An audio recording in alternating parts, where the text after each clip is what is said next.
할렐루야. 담임 목사님이 지난 6월 달에 스리랑카를 오셔서 좋은 만남을 주셔서 이렇게 만나게 됐습니다. 그리고 이렇게 단위에 서게 됐습니다. 저는 2004년도에 쓰나미가 났을 때에 여러분 아마 생생하게 기억할 것 같습니다. 2004년도 성탄절 전에 24일 날 성탄절 하루 앞두고 인도네시아 주변에서 쓰나미가 났는데 인도네시아에 한 10만이 죽고 스리랑카에 5만이 죽었습니다. 제일 피해를 많이 본 곳은 인도네시아지만은 인도네시아는 워낙 땅이 크지만은 스리랑카는 조그만 땅인데도 불구하고 5만 명이 희생을 당하는 그런 아픔을 멀리서 제가 듣고 그리고 제가 그때 양주에서 목회를 하고 있었습니다. 여러분 삼성동 알지요? 삼성동 나리 아파트 알지요? 그 옆에 동사무소가 있었는데 동사무소 위에 양주 제일교회를 개척해서 그때 2년차 하고 있을 때였습니다. 외국인 근로자들이 주변에 많아서 그 애들을 데려다가 성경 공부를 가르치고 있는 그때였는데 스리랑카 애들이 성경 공부하는데 7명이 참석해서 영어 성경 공부를 가르치고 있었습니다. 그런데 갑자기 한 친구가 오후에 집에 들어가 있는데 전화 와가지고 울고 불고 난리를 칩니다. 무슨 말을 급하니까 알아들을 수 없는 스리랑카 말로 영어 섞어가지고 하는데 야 무슨 말이냐? 일단 진정으로 천천히 말해봐라. 목사님, 우리 어머님이 아버님이 다 돌아갔어요. 우리 누나가, 우리 삼촌이, 우리 할아버지가 집을 잃었어요. 아무것도 찾지 못하는 상태에서 내가 어떻게 해야 됩니까? 그런 울부짖는 소리에 개척교회 한 목사 저에게 무슨 힘이 있겠습니까? 마이너스 통장으로 200만 원을 끌어서 그리고 스리랑카로 바로 날아갔습니다. 그리고 그들과 함께 선교지에서 한 달 반 동안 쓰나미 현장에서 일하다가 그리고 교회를 돌아왔습니다. 제가 아마 교회를 여러분 목사님처럼 잘하고 있었다면 목회를 잘하고 있었다면 아마 가지 않았을 수도 있었을 겁니다. 개척교회에서 힘들고 지쳐 있을 때에 그런 쓰나미 현장 갔다 오니까 너무 갈급한 거예요. 어느 날 새벽 기도를 드리는데 하나님이 마음을 타치합니다. 그리고 어렸을 때 제가 폐병으로 피를 토하고 다 죽어가는 모습이 잠깐 새벽 기도 성도를 돌아가고 혼자 앉아서 새벽 기도 단위에 엎드려 있는데 잠깐 잠이 들었는데 그 한 장의 필름이 싹 지나갑니다. 그리고 그 사진을 보는 순간에 깼어요. 바짝 깼어요, 눈이. 왜? 어렸을 때 내 모습이었기 때문에. 앞에 피를 다 흘리고 학교를 다니다가 초등학교 때 학교를 쉬라 그래서 학교에서. 그리고 집에서 치료하다가 죽을 날만 기다리고 있는 저의 모습이 깜짝 꿈일 수도 있고 환상일 수도 있지만은 저는 그것을 딱 보고 깜짝 놀라서 깼습니다. 그리고 가만히 앉아있는데 내 마음속에서 하나님 음성은 아니지만 내 마음속에서 그래 너가 선거제를 갔다 왔는데 행복하느냐? 너가 지금 목회하는 것이 행복하느냐? 어떤 것이 더 행복하냐? 두 질문이 갑자기 제 마음속에서 솟아나면서 저는 나도 모르게 하나님 다시 스리랑카로 돌아가겠습니다. 그리고 거의 한 달 동안 말을 못하다가 가족에게 이야기했습니다. 사모하고 자녀들에게 이제 내가 스리랑카로 다시 돌아가야 되겠다.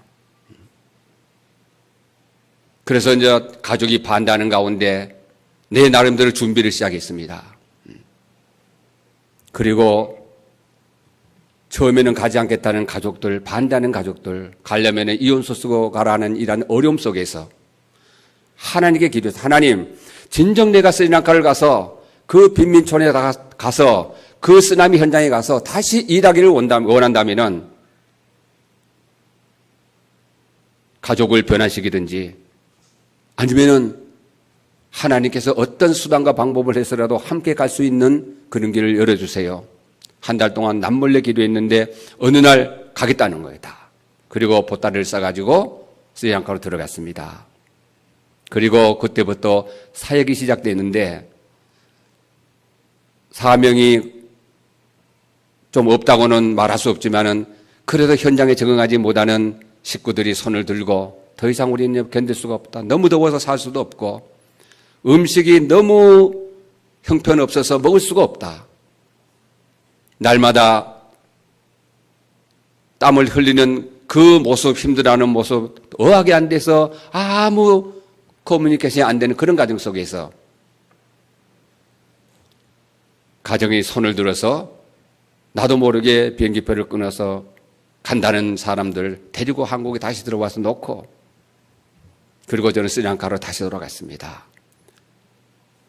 그리고 스리랑카에서 사역하는 동안에 서로 소식을 끊어지는 그런 아픔을 겪으면서 저는 사역을 시작했습니다. 그 시간이 벌써 12년을 지났습니다. 중간에 여러 가지 어려움도 많았지만은 하나님께서 저를 쓰시겠다고 할 때에 하나님 뼈를 구워서 먹겠습니다. 내가 스리랑카를 사역에다가 그것에 죽겠습니다. 그래서 20년을 하나님께 제가 고백하겠습니다. 10년은 1년에 한 개씩 어떤 수단과 방법을 써서라도 1년에 한 개씩 교회를 10개를 개척하겠습니다. 그리고 10개를 건축하겠습니다. 그리고 11년 차부터는 선교센터를 지어서 10개의 교회를 관리하는 이 사명을 담당하겠습니다. 그리고 갔는데 얼음이 닥치니까 다 물거품이 되어버렸어요. 물거품이. 그런 아픔과 고통을 가지고 선교를 하기가 얼마나 어려운지. 첫째는 한 20교회가 나를 지원하겠다고 동기 목사님을 비롯해 아는 모든 교회들이 목사님 잘 판단하셨습니다. 20교회 정도가 지원하다가 2교회 놔두고 18교회가 다 떨어져 버립니다. 그런 환경 속에서도 실망도 되고 실족도 되고 내 자신이 세상 많은 사람들에게 하나님은 어떻게 볼 줄 모르지만 세상 사람들에게 내 자신을 내보낼 수가 없기 때문에 한때는 나도 잘 나갔는데 이 목회를 하면서 선교를 하면서 이런 고통과 아픔이 내게 닥치기 때문에 이것을 어떻게 모면해야 되느냐 발버둥치면서 수많은 고민에 빠지면서 힘을 잃어버릴 때가 있었어요. 그런데 그런 과정 속에서 하나님은 저를 조만한 신라 같은 그러한 희망을 갖게 해주어서 그 희망이 오늘날 선교사에서 터를 잡고 선교사역을 시작하게 했습니다. 내가 오늘 자랑할 것은 아무것도 없는 것 같아요. 다 폐인이 된 상태, 몸도 정신도 물질도 건강까지도 전부 다 바닥에 놓일 때 그때 하나님은 다시 한번 아까 봤던 무슨 산이라고 그랬죠? 내가 폐병 걸렸을 때에 피를 토하고 앞에다가 하얀 걸 차고 학교를 다녔거든. 피를 닦아야 되니까. 학교 다니다가 학교에서 오지 마라. 왜? 피를 흘리고 토하니까 폐병 오른다고 학교를 나오지 마라 그래서 초등학교 1학년 다니고 2학년 때부터 학교를 못 다녔습니다. 그 사진이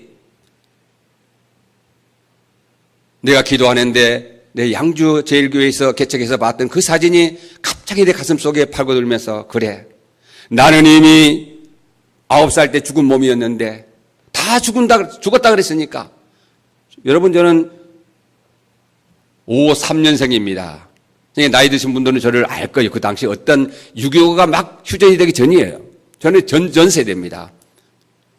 53년 7월 27일 날 휴전이 됐는데 휴전 때도 엄청난 전쟁을 하면서 휴전이 됐죠. 저는 53년 6월 16일 날 태어났기 때문에 약 한 달 15일 앞에 휴전 바로 한 달 15일 앞이니까 전 전세대예요. 그때 약이 뭐가 있겠습니까? 먹을 것이 뭐가 있겠습니까? 그런 고통 속에 헤맨 나의 모습을 보고 이미 나는 폐병으로 죽었거든요. 살아난 것은 그 조그마한 시골에 할아버지 나를 버리라 그랬어요. 갔다 하다 힘들어하니까. 그러니까 지금 저는 그 생각이 나거든요. 할아버지가 내 방 앞을 지나가면서 하는 소리가, 엄마가 나를 껴안고 있는데, 피를 닦고 있는데 학교도 못 가고, 할아버지가 술 한 잔 탁 걸치고 방 앞을 지나가면서 저희 엄마한테 하는 소리가, 야야 그거 이제 살겠냐, 갖다 버려라. 술 한 잔 먹었기 때문에 이해나지만은, 여러분 그 말을 듣는 엄마의 마음은 어떻겠어요? 야야 그거 살겠나, 갖다 버려라. 그런데 저는 지금도 할아버지 모습과 그 음성을 기억하고 있습니다. 할아버지가 오죽 했으면 그렇겠어요. 먹을 것도 없고 입을 것도 약도 없는데 온 집안이 나 때문에 피덩어리 된 피를 토하고 아무것도 먹지 못한 뼈만 남아있는 저에게 할 수 있는 말은, 할아버지는 다른 말도 있는데 그 말 하시고 지나가는데 엄마가 나를 붙들고 방에 들어가서 펑펑 울었다. 그 모습을 지금도 저는 생각하고 있습니다.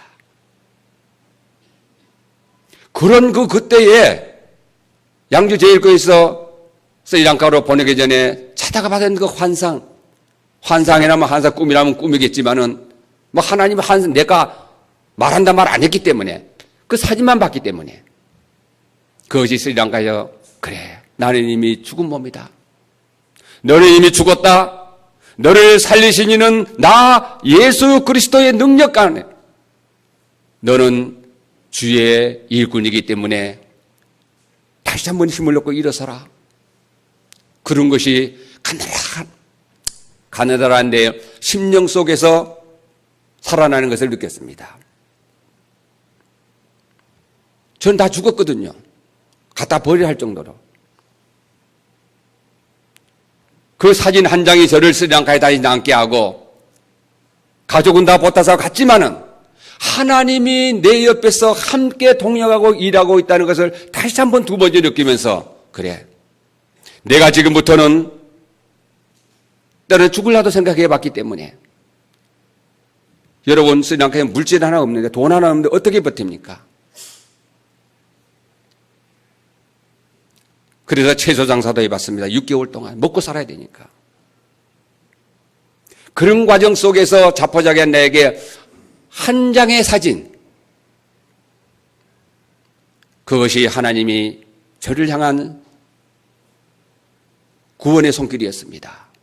그리고 힘을 얻어서 7년 동안 혼자 있다가, 7년 동안 혼자 밥을 해먹고 혼자 고통을 당하고 있다가 좋은 사람을 만나서 다시 재개발을 해서 지금은 스리랑카에서도 어느 선교사 못지않게 선교를 열심히 하고 털을 닦아서 선교 사명을 감당하고 있습니다. 그러면은 지금부터 사진을 통해서 스리랑카가 어떤 모습, 어떤 나라고, 그러니까 지금 어떤 사역을 하고 왔는가를 한번 이렇게 흩어보는 시간을 갖도록 하겠습니다. 형제님, 내가 다음 금 한 장 넘겨주세요. 네. 여기 불을 좀, 앞에 불을 이것만 좀 꺼줄 수 있을까요? 예. 제가 담임하고 있는 빈민촌 교회 어린이들과 함께 찍은 타이틀 사진입니다. 기도가 있는 모습에. 다음 장. 자, 스리랑카는 여러분 보면은 저 빨갛게 표시된 데가 있죠? 스리랑카라고. 그 위에 조그만 화살표가 있습니다. 화살표 끝에 보면은 조그만한 섬나라가 있는데 바로 위에는 인도고 바로 인도 밑에 조그마한 섬나라, 그게 스리랑카입니다. 어떻게 설명하면 좋을까요? 젊은 신혼부부들이 제일 신혼여행으로 가고 싶은 일본지가 바로 몰디브라고 들었어요. 한국에서는. 근데 몰디브가 가장 가까운 나라가 스리랑카입니다. 그러니까 앞으로 신혼여행 올 때는 몰디브를 거쳐서 스리랑카의 선교사에게 한번, 그래 하나님이 기뻐할 거 아니에요. 거쳐가는 여러분 되기를 원합니다. 그리고 바로 위에 인도는 잘 아시겠지요. 서남아시아입니다. 바로 제일 밑에 있는 스리랑카가 있고, 그 위에 몰디브가 있고, 그 옆에가 몰디브가 있고, 그 위에가 이제 큰 나라 인도가 있습니다. 인도 좌측에, 여러분이 보면은 인도 좌측에, 인도라가 좌측에는 세계에서 가장 모슬림으로 악랄한 파키스탄이 있습니다. 우측에는 에베레스트 산이 있는 네팔이 있습니다. 그 다음에 그 밑에는 방글라데시가 있어요. 이렇게 서남아시아가 바로 7개 나라로 구성되어 있습니다. 그 중에서 전부 다 서남아시아는 어떤 나라냐? 자, 인도는 무슨 나라의 종교가? 힌두교. 힌두교. 근데 불교도 인도에서 시작했는데 이 불교가 힌두교에 너무나 고통을 받으니까, 너무나 압력을 받으니까 그 당시 왕자가, 깨어있던 왕자가 불교 측에 침체되어 있다가 자기 일부 동족자를 다 데리고 스리랑카를 왔는데 그때 석가의 이빨까지 가지고 들어왔습니다. 지금 석가의 모든 자료는 인도에서, 스리랑카에서 보관하고 있습니다. 그래서 4년마다 한 번씩 올림픽을 하는데, 올림픽처럼 전시회를 하는데 석가 이빨 전시회를 스리랑카에서 하는데 4년에 한 번씩 모든 세계 불교의 주요 인사들이 와서 그 석가의 이빨을 보기 위해서 집회를 갔습니다. 그게 바로 저희가 사는 캔디라는 곳에 여러분 담임 목사가 왔던 그곳인데, 엄청난 인파가 몰려서 일주일 동안 저희들은 밖에를 못 나옵니다. 세계 모든 불교에서 나오니까. 평시에는 한국에서 약 300명 정도 되는 스님을 비롯한 불교인들이 와서 수도를 하고 있습니다. 스리랑카에. 스리랑카 아름답기 때문에. 그리고 석가 이빨이 3개인데 하나는 그 법당을 짓다 보니까 돈이 부족해서 지금으로부터 한 30년 됐지요. 30년 전에 한국의 석가 이빨 3개 중에 하나는 팔았다 그럽니다. 2억 받고 30년 전에. 근데 어느 곳에 있는가는 지금 밝혀지지 않아서 모르는데 그런 소문이 자자히 있거든요. 그래서 아직도 스리랑카는 불교의 종주국처럼 되어 있습니다. 이게 스리랑카 불교, 스리랑카 옆에 있는 무슨 나라? 몰디브는 100% 힌두교입니다. 아시아에서 제일 교회가 하나도 없는 것이 몰디브예요, 몰디브. 그 다음에 그 위에 인도는 전부 다 힌두교인이에요. 좌측에 있는 파키스탄은 완전한 테러 국가, 뭘로? 이슬람으로 테러 국가고, 그 위에 있는, 우측에 있는 네팔은 불교로 세계적인 이름을 갖고 있는 그런 나라지요. 그 밑에 있는 방글라데시는 거기도 마치 거기가 모슬림입니다. 그러니까 서남아시아는 동남아시아하고 완전히 편하게 다릅니다. 기독교가 들어갈 자리가 틈이 없어요. 조금 있다면은 인도가 많은 주가 있잖아요. 주가. 그 중에 한두 개 주는 기독교를 인정하는 주가 있어요. 그러나 거의가 핍박받고 쫓겨나고 선교사들이 감금되고 테러되고 목숨을 이어받는 인도. 스리랑카는 두말할 거 없이 불교 때문에. 전부 다 이러한 어려움 속에서 서남아시아가 선교를 담당하고 있습니다. 그러니까 서남아시아를 위해서 여러분 많이 기대해 주시고, 동남아시아는 지금 복음이 거의 들어갔죠. 아시아에서 제일 복음이 높은 나라가 어딘 줄 알아요? 아시아 중에서. 필리핀이에요, 필리핀. 필리핀은 97%가 기독교예요. 물론 기독교라고 하면 천주교하고 기독교, 개신교를 합한.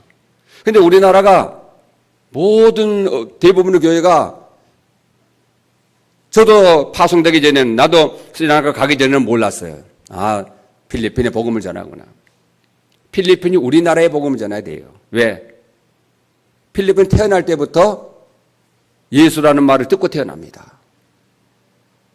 물론 복음이 어떤 개신교의 그런 힘은 약하지만은 그들도 마찬가지로 구원은 예수 그리스도를 통해서 받는다고 말하고 있습니다.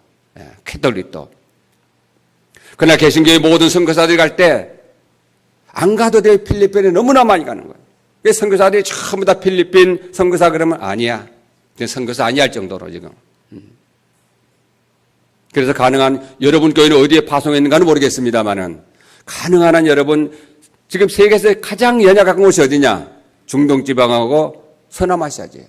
서남아시아는 세계에서 가장, 아프리카는 여러분 60%가 기독교, 60%가. 서남아시아는 4%밖에. 그래서 여러분 생각나는 대로 서남아시아를 위해 특별히 불교의 종주국인 스리랑카를 위해서 많이 기대해 주시기 바랍니다. 다음 장.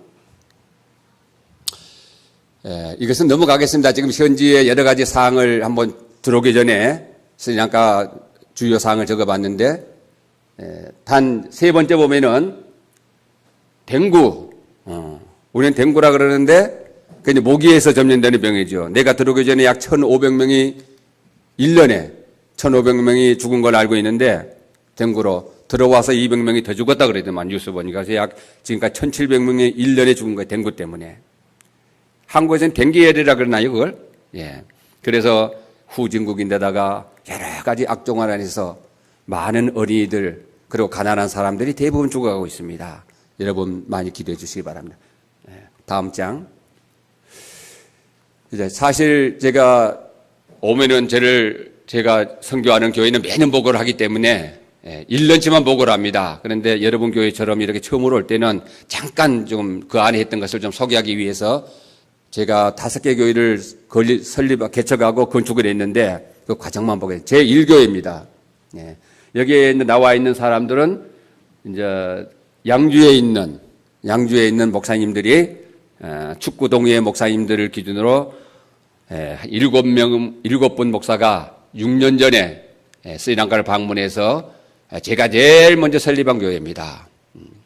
가보니까 쓰나미 때 왔다가 다시 선교사로 들어가 보니까, 그리고 한국에 들어와 있는 어떤 분이 100만 원을 헌금을 해주는 거예요.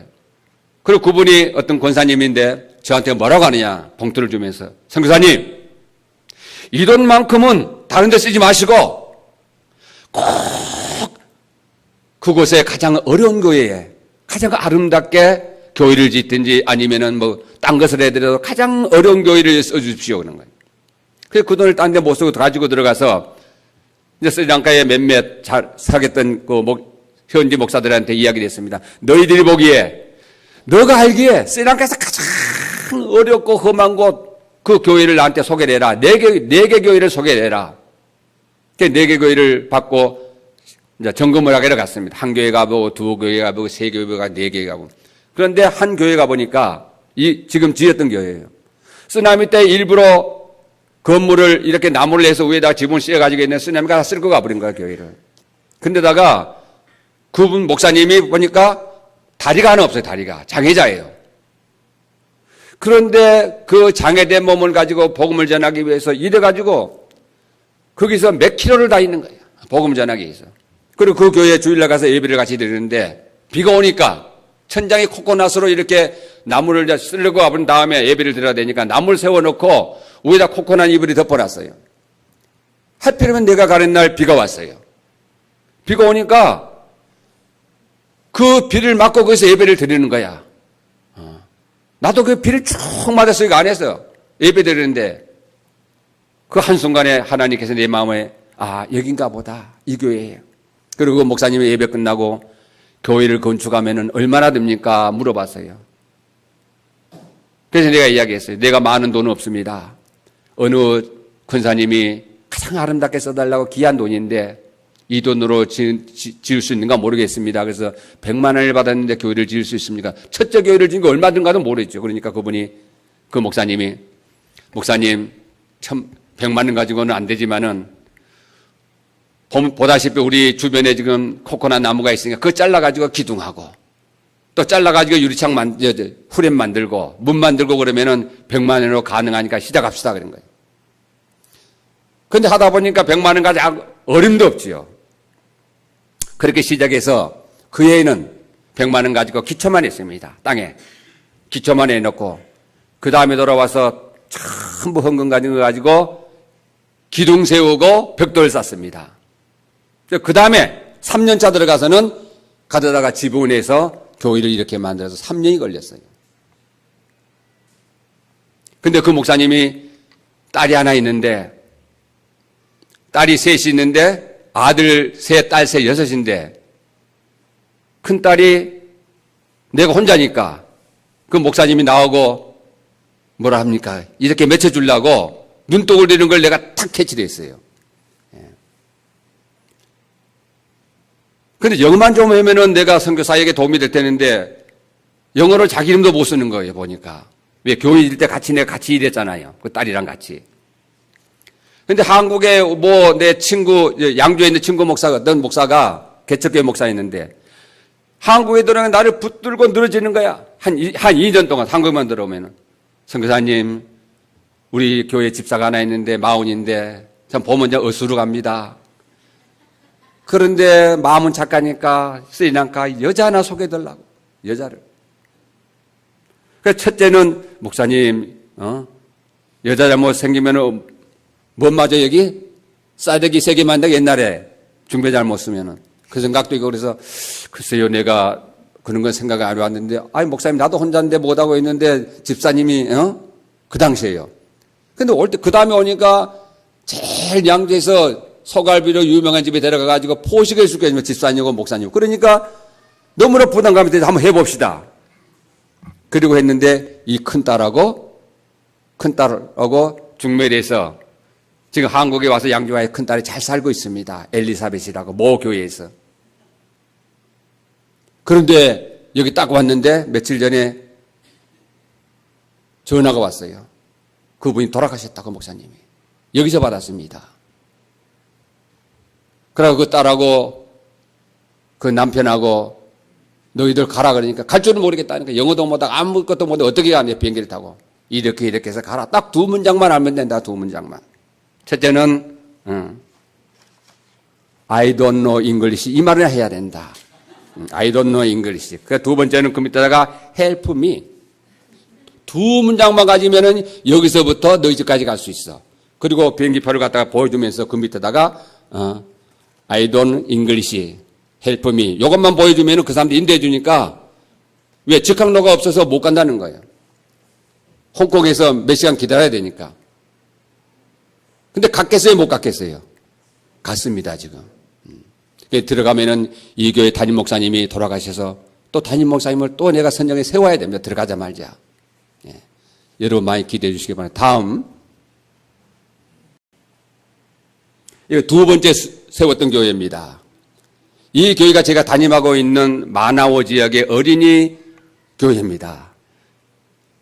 제가 쓰나미 때 들어가서 제일 먼저 들어간 것이 쓰나미 때 왔다가 다시 들어가서 세운 교회입니다, 이게. 소마구간을 개조해서 8명으로 시작했습니다. 어린이들 데리고. 근데 지금은 250명 정도 됩니다. 할렐루야. 이번에 담임 목사님 여러분, 홍 목사님 왔을 때 꼭 한번 모시고 가고 싶었어요. 그러나 월드비전하고 그렇게 조인돼서 왔기 때문에 그런 시간이 없어 참 아쉬웠습니다. 지금은 250명 정도 됩니다. 이 사진이 바로 이제 한국에서 다른 선교팀이 왔을 때에 저는 파송교가 없으니까 선교팀이 안 오잖아요. 그러면 다른 선교사들이 파송교에서 옵니다. 그러면 보통 와서 이제 캔디나 콜롬보에 있는 선교사들이 대부분 하는 것이 현대에는 빈민촌에 안 들어가고 전부 다 거의가 말씀 위주의 선교사역을 합니다. 근데 저는 쓰나미 때 가서 그런 은혜를 봐서 직접 빈민촌 사역을 합니다. 근데 한국 다른 친구 선교사의 교회에서 왔을 때에 그 선교사가 내가 고생하는 걸 보고 선교사님 내가 해줄 것은 우리 선교팀이 왔을 때 그쪽에 한번 데려가겠습니다. 그래서 왔을 때 그 선교팀이 이곳에 와서 연극도 하고 태권도도 하고 한국의 여러 가지 그 선극을 하면서 은혜를 끼쳤던 그 내용입니다. 이거는 8명으로 시작해가지고 막 소마구간을 개조해가지고 부흥이 되는데 5, 60명 되니까 꽉 차요. 소마구간이. 콩나물처럼 의자 없이 들어앉으면 어린이들이니까. 그래서 100명이 넘으니까 도저히 안 돼요. 그래서 이거 증축을 해야 되는데 비가 오면은 밖에서 설교를 듣고 밖에서 예배드린 애들이 다 가버려요, 집으로. 비가 오면, 비가 자주 오니까. 그래서 안 되겠다. 어떻게, 돈은 없지만은 하나님께 기도하자. 근데 기도했는데 연락이 안 오고 하나님이 무소식이에요. 그래서 저 형님에게 전화했습니다. 형, 한 번만 도와줘. 내가 형님한테 내가 선교사 끝날 때까지, 내 인생 끝날 때까지 도와달란 말 안 할 테니까 처음이자 마지막으로 한 번만 도와달라. 선교하는 걸 반대했거든요, 형이. 제가 전도해서 그 술주정뱅이 형을 전도해서 지금은 감리교에서 참 신앙생활 합니다. 저보다 전도를 더 많이 다녀요. 일평생 전도를 위해서 사는 형님인데 얼마를 도와주냐고 하면 형님 되는 대로 도와달라. 그래서 형한테 200만 원을 받아가지고 이것을 늘리려고 소마구간을 지금 지키지 다른 곳에 있었어요. 그래서 소마구간을 늘려서 뒤로 한 5m 내고 옆으로 한 1.5m 내면은 한 200명이 들어가겠더만요. 빡빡 집어넣으면은. 그 준비를 하려고 뒤를 허물고 그리고 옆벽을 허물고 그 식당이 없으니까 빈민초이니까 30분 차로 나가가지고 식사하려고 딱 들어오니까 정신 식사하려고 들어오니까 교회가 없어요. 교회가. 1시간 전에 내가 뒷벽을 흘러놓고 옆벽을 흘러놓고 정신 먹으러 간 사이에 불교인들이 새망치를 갖고 와서 전부 다 때려 부셔가지고 땅바닥에 딱 주저가 앉아가지고 아무것도 없는 거예요. 교회는. 제 일생에 처음으로 내가 하나님을 한번 원망해 봤어요. 나도 모르게 땅바닥에 딱 주저앉았습니다. 그 나도 모르게 손가락질 하늘을 향해 하나님 살아계시냐고. 새망치를 가지고 와가지고 뿌려지를 때 그놈 애들의 그 때리는 애들의 발목을 때려야지 왜 교회를 때려 부셨습니까 하나님? 진짜 살아계시냐고.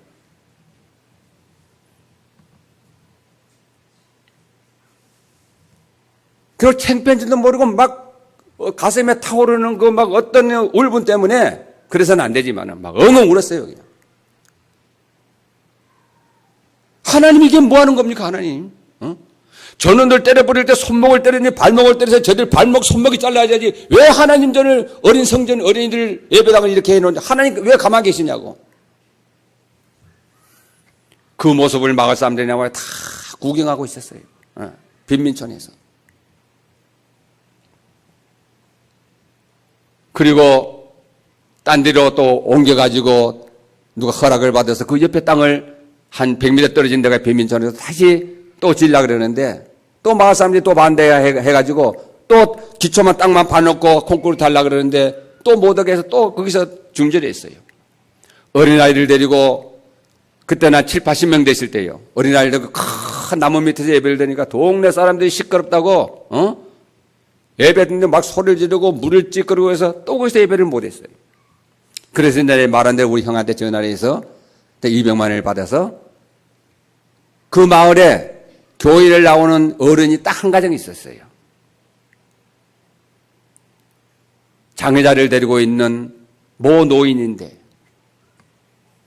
집사장님 평신도로서 생활하던 사람인데 빨리까지 교회를 가끔 왔다 갔다 했는데 그분이 저한테 와가지고 선교사님 우리 이 마을에서는 땅 줄 사람 아무도 없습니다. 이게 땅 구할 생각하지 마시고 저만 들으십시오. 그러니까 뭡니까? 그러니까 자기 집 땅이 있는데 그거 쓰레기장으로 운영한대 지금. 그리고 버리지 말아도 마을 사람들 자기 집에 와가지고 없이 사니까 거기다가 다 쓰레기를 버리는데 홀이 땅이 파진 것이 이 교회 약 반 정도 돼요.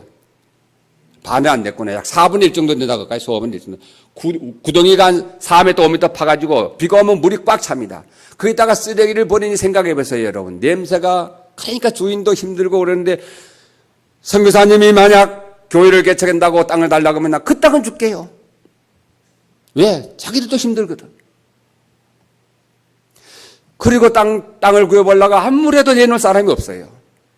그래서 그 땅에 형이 준 200만 원을 가지고 그 교회를 때려 부셨던 그 벽돌을 하나 어린이들하고 한 2, 3일 동안 다 날랐어요. 그 먼 데가 한 200m 떨어진 데까지 다 날라서 그 물을 채우기 시작했습니다. 그것도 안 돼서 큰 차로 이망하는 돌을 5톤 차로 10차를 해다가 집어넣었어요. 거기다 돌을. 그래도 안 돼요. 또 자갈을 집어넣고 다지고. 그래서 여러분 그 쓰레기장이 세상에서 제일 더러운 쓰레기장이 하나님이 하시니까요. 그 동네의 중심가에 가장 아름다운 교회가 섰습니다. 할렐루야. 그래서 이건 교회가 선 거예요. 그리고 우리 형님 교회에서 또 내가 부탁을 했습니다.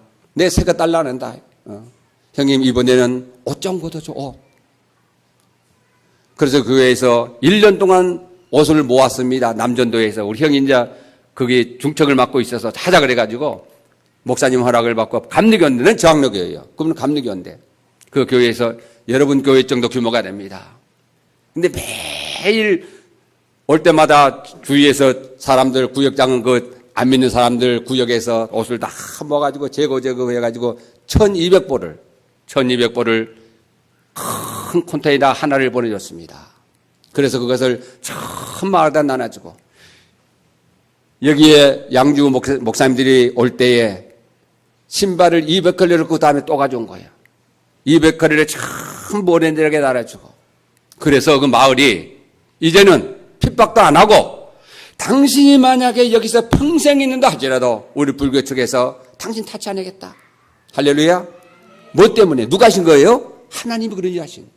그래서 지금은 200명을 위해서 헌신 봉사를 하고 있습니다. 문제는 이렇게 설립해 놨는데 재임이 부족하니까 10년이 넘으니까 선거하던 교회들이 다 떨어지고 그래서 마을에서 당신 교회는 못 세우니까 법적으로요.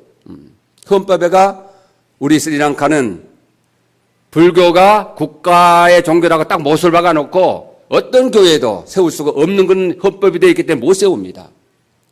그래서 어려운 가운데 하나님께서 이 일을 해가시는 건 왜? 하나님이 부족한 저를 그곳에 보내서 그 사명을 담당하기 위해서 보냈기 때문에 그래서 이 교회를 짓는데 엄청난 고통이 달았지만은 하나님께서는 이런 손길을 통해서 옷을 통해서 신발을 통해서 학교 모임을 통해서 그 애들이 학교 못 하면 내가 데려다가 선생님 보고 선생 만나서 협조를 하고 그 학교를 보내고 가방이 없다고 하면 가방 사주고 신 없다고 하면 신발 사주고 하면서 그 마을에 인정을 받았습니다. 그래서 지금은 저 외에 딴 사람이 오면 반대를 합니다. 근데 한참 해나갈 그때에 이제 선거가 다 떨어지니까 할 수가 없어서 그래서 몇몇 친구 목사한테다가 전화를 했습니다. 야, 너는 그래도 몇백 명 되니까 너가 이 교회 좀 맡아달라. 이렇게 인정까지 다 받아놓고 이제 어린이들아 200명이 넘는데 내 힘이 부족해서 아무것도 못하겠다. 이제 마을에 첫째인가 받을 때는 방과후에 애들을 공부시키겠다고 받아서 방과후에 학교를 열었습니다. 근데 선생들 2명 썼는데 영어 선생 하나, 그 다음에 스리랑카어, 그 다음에 수학 선생님 하나, 둘을 썼고, 그 다음에 목사를 쓰면 비싸니까 좀 신앙이 있는 그런 형제를 써서 지도하게 하고 했는데 내가 하다가 내가 잡혀가니까 뭐 할 쓰면 못 전하게 합니다. 외국인이. 전도를 못 하게 하니까. 그 사람들 한 30만 원 주다가 생활이 이제 어려우니까 그거 못 하는 거예요, 저도. 그러니까 몇 년 전에는 당신 철수해라. 그런데 하나님께는 용케 그런 거 다 아시는 것 같아.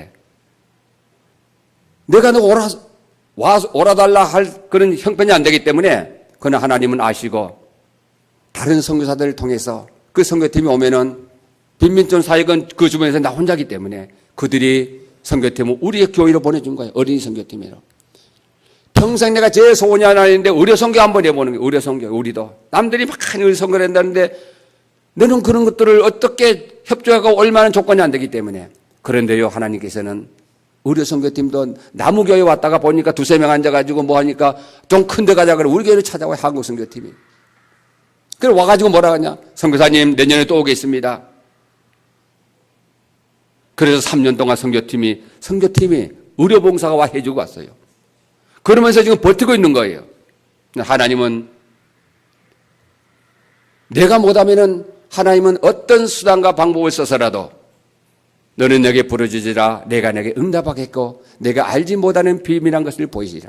그 앞에 뭐라고 했어? 그 앞에 이 일을 행하는 여호와 그것을 지어 성취하는 여호와라 그랬거든. 내가 일하는 것 같지만은 이 일을 행하는 여호와 그것을 지어 성취하는 여호와 다 하나님이다. 그래서 선교 생활 12년을 돌아보면서 야, 하나님 멋쟁이다. 한번 따라합시다. 하나님 멋쟁이다. 다음 장 한번 보겠습니다. 다음 장. 세 번째 에탄피티아 교회인데, 이것도 지금 세 번째 지어서 지금 이제 저희 와이프가 사는 마을에 같이 온 곳입니다. 근데 거기도 목사를 세워서 사진 한번 신앙 사진 찍으러 가려고 하는데 내만 잡히면은 그 사람 찢어 죽이겠다는 그 교회 주변의 불교인들 때문에 거기 못 갑니다. 세워놓고는. 세울 때까지는 피해 다니면서 와이프랑 내가 밤에 찾아가서 자재 사다 나르고 그랬는데 자재를 한 번은 다 저녁에 큰 트럭을 싣고 와가지고 건축 자재 전부 다 싣고 가버렸어요. 그래서 우리 와이프하고 제가 쫓아갔습니다. 밤에. 가보니까 자재가 하나도 없어 계시는데. 그 다음에 한국 갔다 와서 자재를 사주면서 완성을 했어요. 지금 이제 다 완성됐습니다. 이거는 바로 그렇게 직전에 지금 교인이 한 7, 80명 됩니다. 여러분들도 오시면 한번 보실 겁니다. 다음 장. 이 고슬란더 교회인데 이 교회가 이제 네 번째, 다섯 번째 진 교회입니다. 세 번째, 네 번째 진 교회는 사실 가정교회예요. 가정교회. 거기는 사진은 안 넣습니다. 이번 보고서는. 뭐 가정인인 가정에서 지은 교회이기 때문에.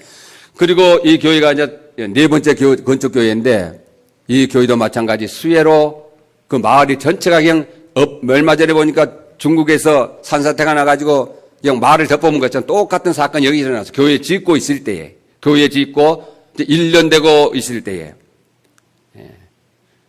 그 위에 또 헌금 받아가 가지고 완성을 다 했습니다. 그래서 네 번째 진 교회는 지금 늦었지만은 인원이 한 여기도 막 7, 80명 정도 어린이까지 한 100명이 넘습니다. 여기도.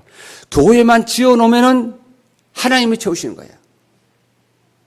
그래서 난 보고 많은 선교사들이 선교사님 파송도 안 받고 그 힘들어 하면서 왜 교회를 짓습니까? 교회 짓는 거는 옛날 선교 방식입니다. 지금은 선교사들 교회 안 짓습니다. 왜 교회를 지으면서 힘들어하고 쫓겨다니고 경찰서에 불러다니고 그렇게 합니까? 그런데 저는 그렇게 생각 안 합니다. 교회가 없으면은요, 전도에 나도 관리해 줄 사람이 없어요. 그래서 느낀 것이 뭐냐? 당신들은 그렇게 해라. 나는 하나님의 주신 방법대로 그렇게 하겠다. 어린이 교회를 담임하면서 그래서 교회를 그 이후로도 2개를 더 지었습니다. 자, 다음 장.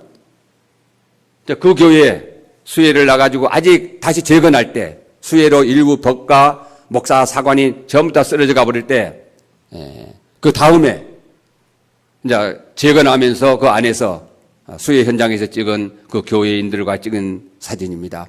그때는 4년 전인데 지금 얼마 안 되지. 지금은 벌써 한 7, 80명이 됩니다. 여기도. 네. 다음 장. 그래서 1년에 한 개씩 목사님 내가 10년은 교회를 10개를 짓고 그 10년 후에는 선교센터를 짓겠습니다. 그런데 10년 동안의 교회를 5개밖에 못 짓습니다. 10개 짓는 것은 내 마음에 좀 하나님 여기까지 하시구나.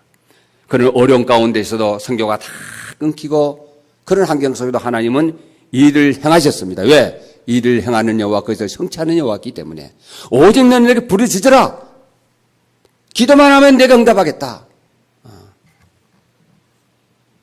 지금은 이제 선교센터를 2년, 3년 전부터 시작했습니다. 9년째 지나고 10년째부터 10년, 11년, 12년째인데 3년 동안 짓고 있습니다. 그래서 선교센터도 하나님이 되었으더만요. 제가 다 힘이 없고 넘어져 있을 때에 하나님은 7년 만에 저기 앉아있는 스리랑카 지금 사모를 만나게 해서 이 사모도 고통이 많은 사람이었거든요. 결혼을 해서 장애자 딸이 하나 있는데 올해 19입니다. 장애자 딸이. 그래서 결혼을 할 때는 그냥 조건을 내걸었습니다. 나를 선진국 선교사 생각하지 마라. 돈 없단 말은 하지 않고 돈이 있건 없건 나는 선교사기 때문에 당신을 위해서 돈 하나도 쓸 수 없다. 그러니까 나한테 만약에 돈을 요구한다면 나를 만나 다른 남자를 만나라. 그 집에서 하는 말이 넉넉하지 못하지만은 우리가 당신을 도울 망정 절대 우리는 돈 요구 안 할 테니까 그거는 걱정하지 마라. 그걸 결혼할 때는 지금 5년 됐는데 연소는 6년이 됐는데 집 있단 말을 안 했어요. 자기 집 있단 말을. 그리고 결혼해가지고 와가지고 기도 2가지 기도가 있다. 10년 동안에 교회에 10개 짓기로 했는데 그때는 이제 마지막 교회는 안 짓기, 4번째 건축교회는 안 할 때예요. 지금 4개 교회 건축을 지금 3개하고 4개 지어야 되는데 나머지 1개 교회 건축하게 해달라고 날마다 기도해서 기도하고 2번째는 11년 차부터는 10년 차부터는 선교센터 짓는 걸로 하나님께 10년 동안 기도했는데 돈은 없지만 하나님께서 누군가를 통해서 뭐라고요? 누군가를 통해서 하나님은 일하실 거다. 왜? 10년 동안 기도해 왔기 때문에. 근데 와이프가 기도하라 그랬어요. 근데 어느 날 한 2년 기도한 다음에 3년, 5년이니까 2년 기도한 다음에 3년째 된 결혼 3년 차에 딱 와가지고 목사님 할 이야기가 있다. 뭐냐 그러니까 사실 내가 일어날 때에 집이 하나 있었는데 남편이 해군 상사였어. 그 당시에는 중사. 해군 중사였는데 장애자 딸이 있기 때문에 매일 불화가 있는 거야. 술 먹고 와가지고 그 누워있는 장애자를 보면서 타령하고 와이프하고 다투고 싸우고 하다가 다른 여자 만나가지고 도망을 가버린 거야 남편이. 혼자 있다가 이제 제부를 와가지고 이혼 신청을 하다 보니까 왜 남편이 안 나타나 기다리다가 법원에서 어떤 결정을 내렸냐. 이 집은 남편도 당신도 받을 자격이 없다. 장애자 딸을 가지고 어떻게 그에게 상처를 주느냐. 그러면 집이 누가 앞으로 가겠어요? 딸 앞으로 법원에서 준 거야.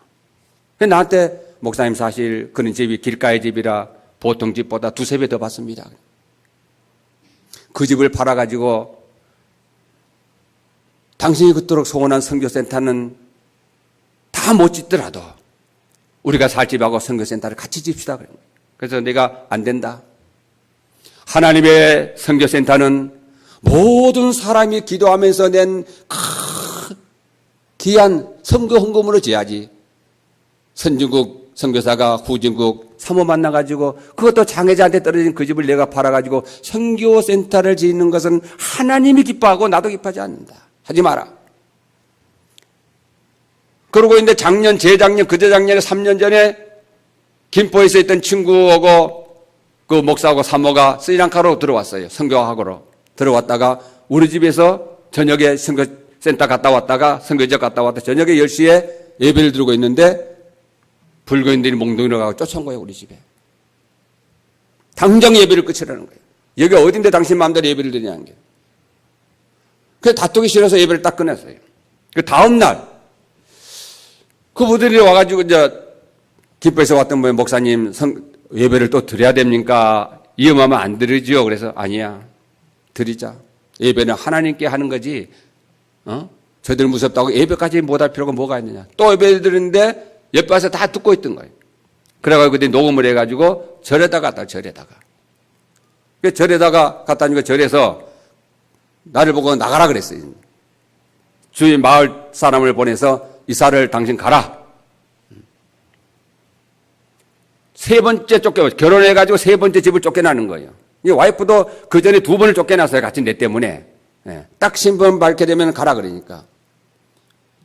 그래서 안 나가니까 주인을 부르는 거예요. 집주인을 불러가지고 절에서 스님이 그 우리 마을에 있는 본부에서 불러다가 당신 당장 내보내. 거기는요 스님이 경찰보다 훨씬 파워가 좋습니다. 그 나라는. 그래서 나가라는 거예요. 그래서 못 나간다. 나는 스리랑카 여자하고 결혼해서 스리랑카 반 시민권을 갖고 있는데 니들이 왜 나가라 그러냐. 버텼지요 이제. 그래서 집에다가 돌도 던지고 벨 협박도 하고 난리를 쳐서 그때 와이프가 나도 모르게 우리 남편한테 이야기해봤자 안 된다 그랬는데 자기 집을 엄마하고 협조를 해가지고 엄마 아빠 토의해가지고 집을 팔아버렸어요. 길가 집이 되면 금방 팔려버린 거야. 내놓자 말자. 그리고 그 돈을 가져와서 돈을 가져와 앉았지만 팔았다. 왜 팔았냐? 엄마 아빠가 다 협조해서 판 거니까 걱정 마라. 어차피 딸은 우리가 데리고 살아야 되는데 장애자를 너한테 맡길 수도 없는데 집을 지어가지고 같이 살자. 그래서 땅을 사고 집을 지어서 선교센터를 짓기 시작했어요. 누가 하신 거예요?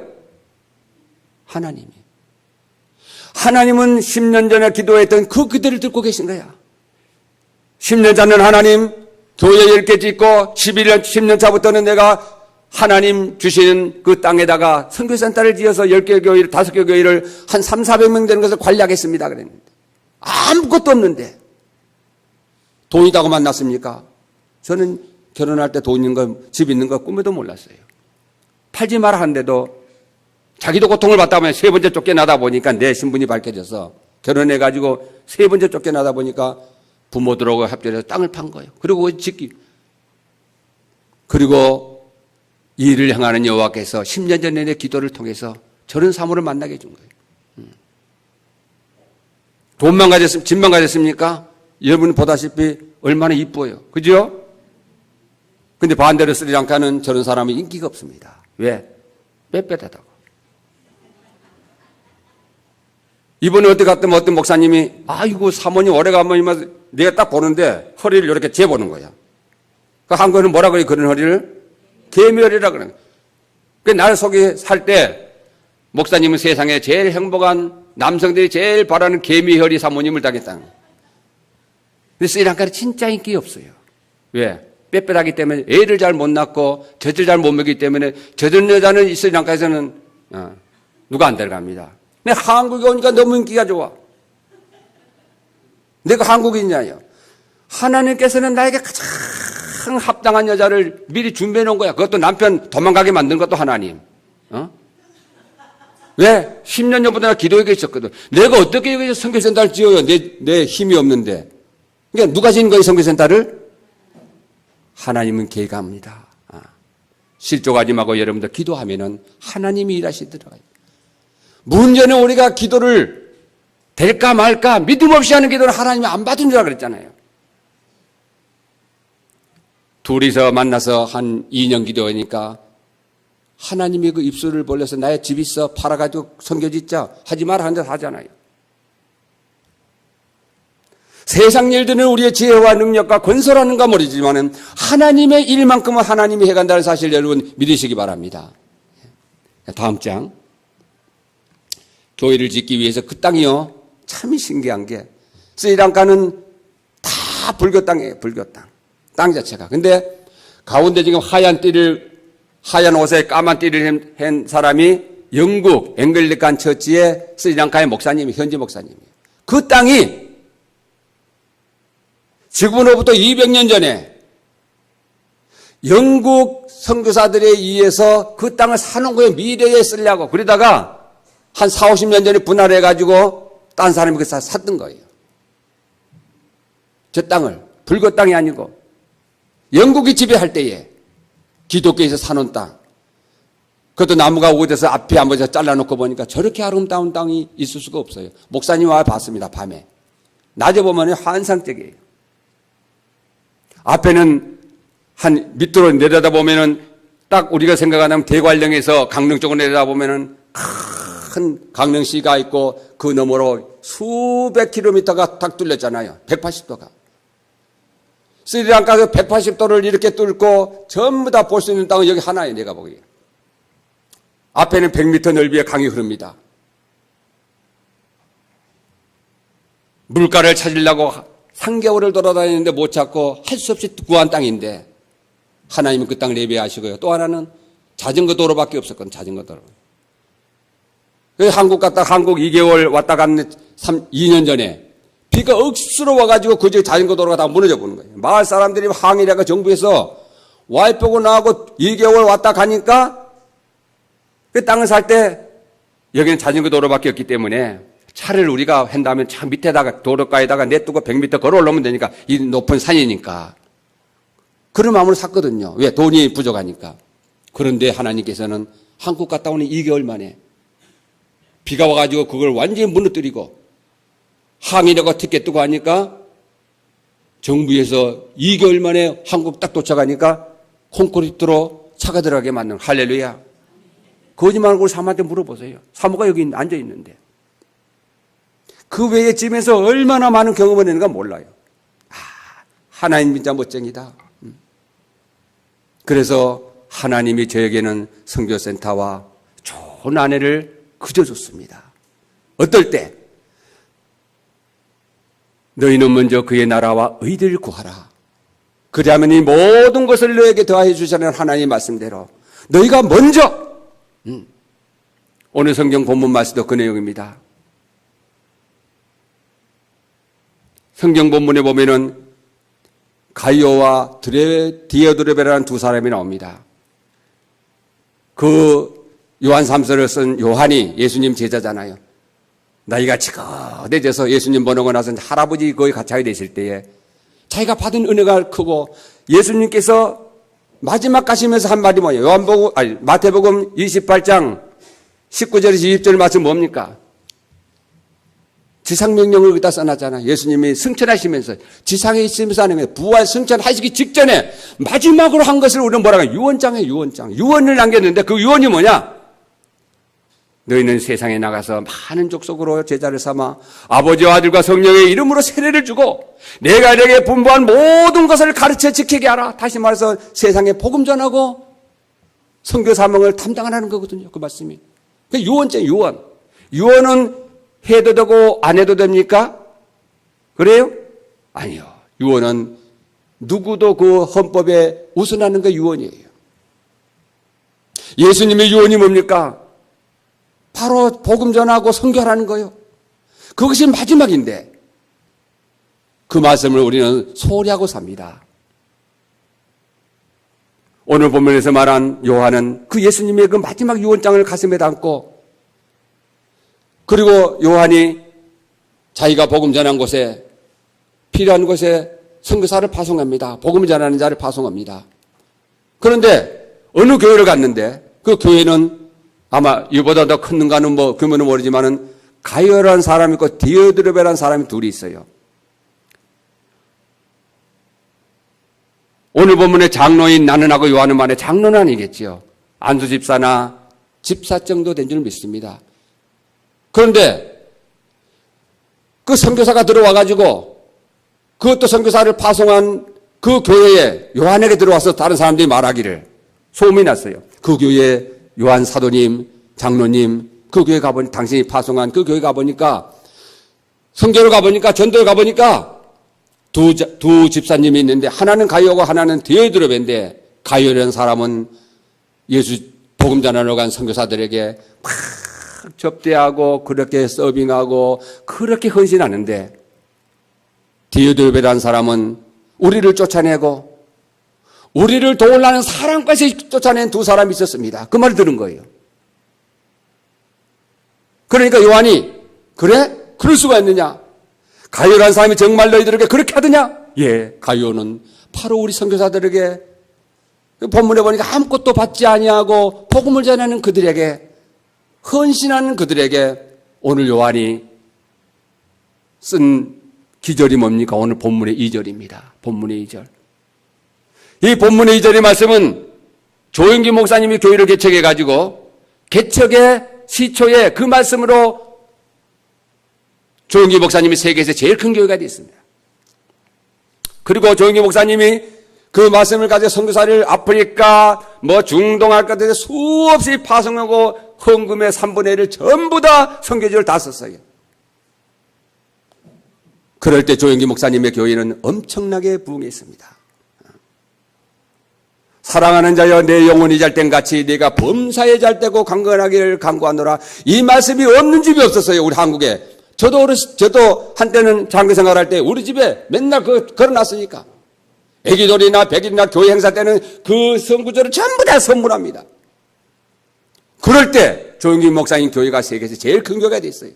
엄청난 많은 돈을 아프리카 선교지에 스리랑카에도 마찬가지. 스리랑카의 우상의 조영기 목사님. 왜? 그렇게 퍼부었기 때문에. 있는 것 다 스리랑카에 바쳤기 때문에. 그래서 조영기 목사님 교회라는 순복음교회가 스리랑카에 제일 커졌습니다. 쓰나미 때 가니까 조영기 목사님 메시지가 영문으로 번역해가지고 그 교회에 다 와요. 매달.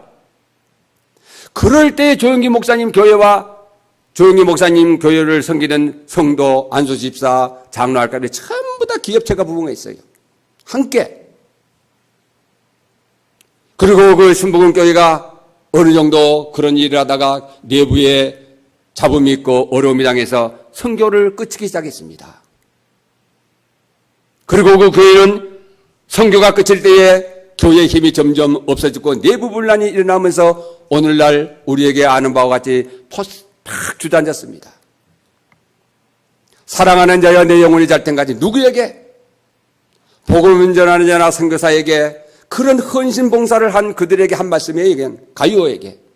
가이오야 너는 선교사들에게 그들이 너희 교회 갔을 때에 헌신하고 봉사하고 또는 목사님이 선교지에 방문할 때 너희들이 목사님을 그렇게 위해서 선교에 동참하고 물질로 기도로 후원하고 그렇기 때문에 너는 사랑하는 자여 내 영혼이 잘 된 같이 범사에 잘 되고 문제는 영혼이 잘 되는 겁니다. 그 기절을 우리 한국말로 바뀐다면 영혼이 잘 된 너만 그 말입니다.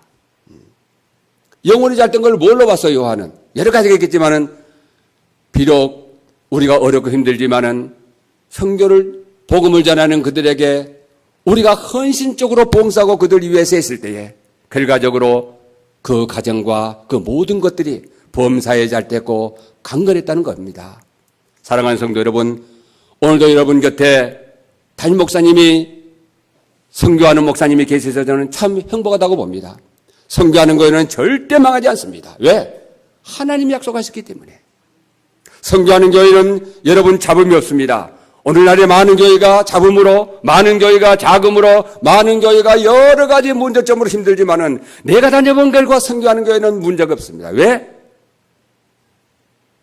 요새는요, 성도들도 깨어서 교회에 큰 거 뭐 증축하고 2층 다시 올리고 깨끗한데 부수고 3층 짓고 그러면은 차라리 그것 가지고 선교하지. 왜 우리 목사님은, 왜 우리 장로님은, 왜 우리 중직자들은 물질을 이렇게 소비하냐? 요새 성도들이 다 깨어서 그래요. 여러분 교회 같은 교회가 없습니다. 창설기념일 앞에 창설기념일인데 여러 가지 행사도 많고 여러 가지 초빙도 하고 여러분 부흥을 위해서 제일 먼저 서들어야 될 여러분 교회인데도 불구하고 월드비전 사람들을 보내서 우리가 함께 나가야 된다. 저는 오늘 아침에 누구보다도 많은 눈물을 흘렸습니다. 우리 와이프도 계속 내 손수건을 뺏어가지고 저와 둘이서 손수건 전쟁을 했습니다. 왜? 오늘 얼마나 은혜를 받았는가 몰라요. 이동교회가 대한민국에 얼마나 되겠느냐. 오후에는 또 선교사를 그것도 부족해서 창설기념일 날 여러분이 파티하고 환영하고 축제를 해야 되는 그 한국교회의 그 실정에서도 월드비전을 초청해서 전부 선교헌금을 하게 하고 선교사를 다른 날도 아닌 다른 날도 많은데 선교사님 창설기념일 날 모시겠습니다. 그런 목사님, 그런 여러분에게는 반드시 사랑하는 자여 내 영혼이 잘된 같이 그 영혼이 잘된 거예요. 내 영혼이 잘된 같이 내가 범사에 잘되고 강건하기를 간구하노라. 그런 축복이 여러분의 임하기를 바랍니다. 그 외에 몇 가지 있는데 이것은 이제 여러분이 듣지 않아도 될 것 같아서 선거복을 여기서 마치겠습니다. 예, 감사합니다. 예.